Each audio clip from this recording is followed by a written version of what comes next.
Welcome everybody to my YouTube channel, Poverty Hill Adventures. This video is going to be an odds and ends video. I call them oddments, and this one's going to be oddments number 81.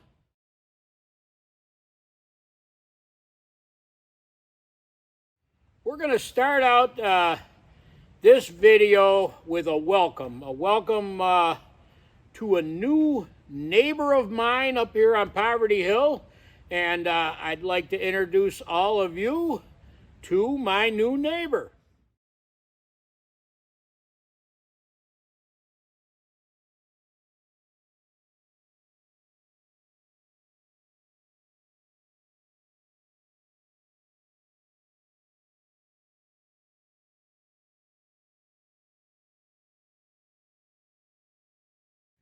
I was out fishing, and the cottonwood seeds were falling, and it looked like it was snowing. They were falling so hard.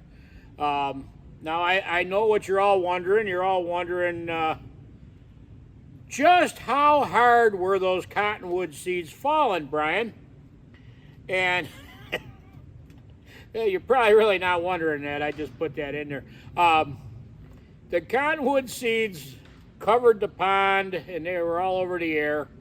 And what was happening is they were so thick, they were interfering with my fishing. And what was happening was the seeds were landing in the pond. They were getting wet. My fishing line was picking them up. They were attaching themselves to my fishing line in clumps. And the clumps were preventing the line from going through the eyelets. They were jamming up the spool on the fishing reel. Let me tell you, it doesn't sound like much, but it was a real problem. And you couldn't just pick them off. Somehow or the other, when cottonwood seeds, hundreds of them, get wet and kind of clump together, they must form some sort of glue or whatever. So I had a heck of a time, and I ended up catching some fish, but those cottonwood seeds, they sure were frustrating.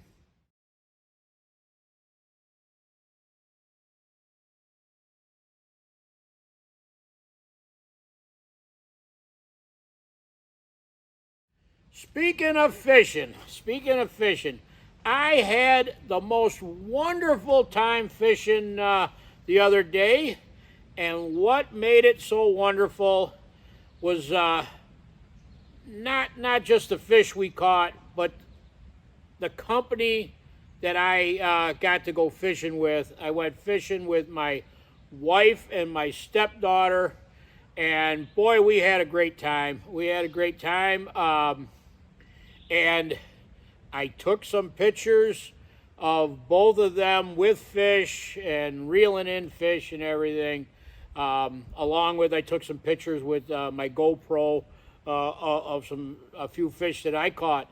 The problem that I have was it was a breezy day, and both of their hair kind of was blowing around.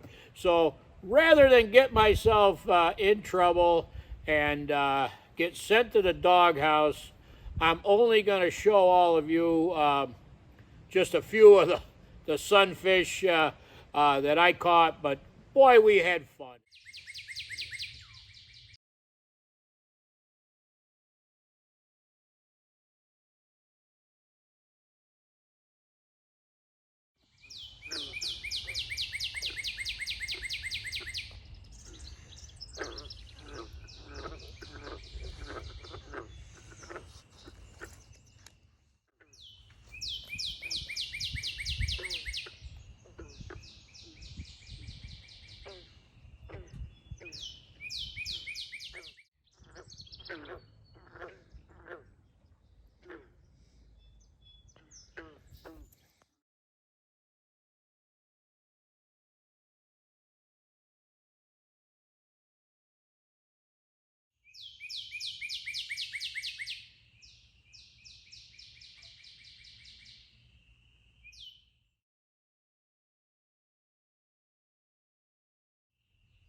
it's amazing how fast deer antlers grow.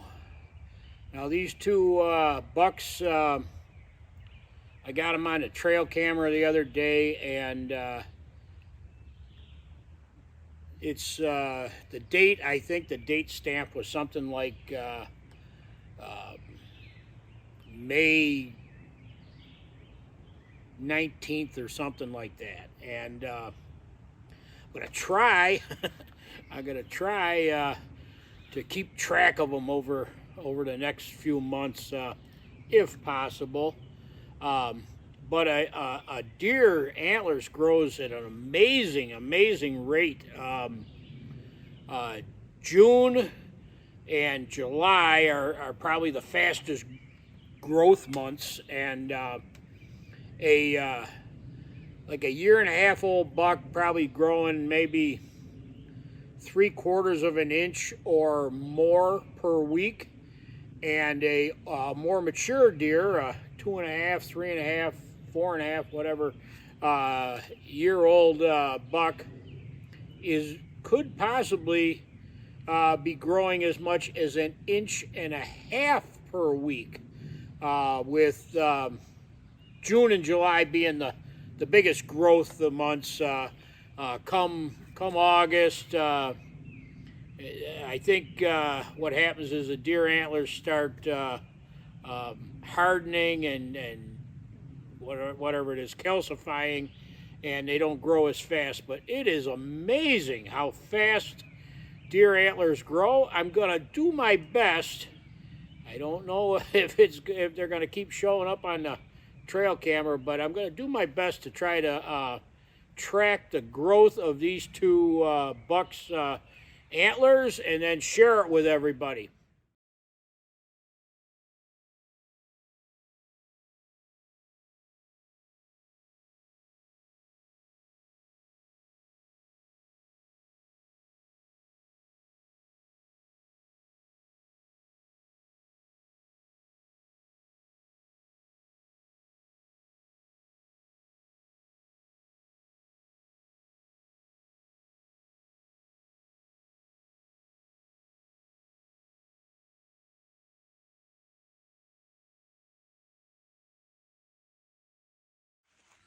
Hunting turkeys is not easy.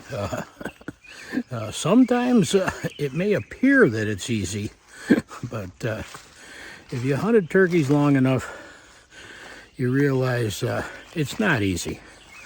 But is it worthwhile? You bet it is.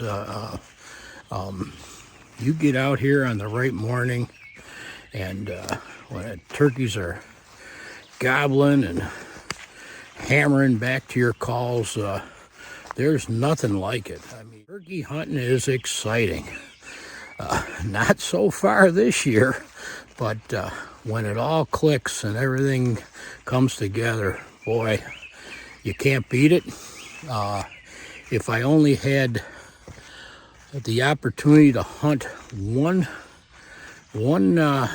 species, it would be the wild turkey.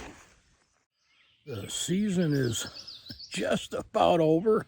Only got a couple more days, and it looks like, unless my luck changes, that my end of the season will be the same as the beginning of the season, and that means no birds heard. Was it worth it? Was it worth getting up all those mornings at the ridiculous hour in the morning and hiking up the hills and putting all the miles in and all the hard work? You bet it was worth it. Even though I haven't been successful this year, it sure was a wonderful opportunity to get out and enjoy the forest. So I'm glad I did it.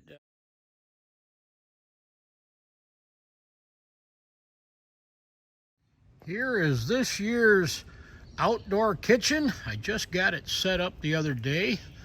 The canvas dining fly was handmade by my late friend, Richard Zawacki. You've heard of him in a lot of the videos. Very talented man, and he sewed up this dining fly. I think Richard would approve of this year's outdoor kitchen. Let me show you around a little bit. We've got the Lodge cast iron grill here, and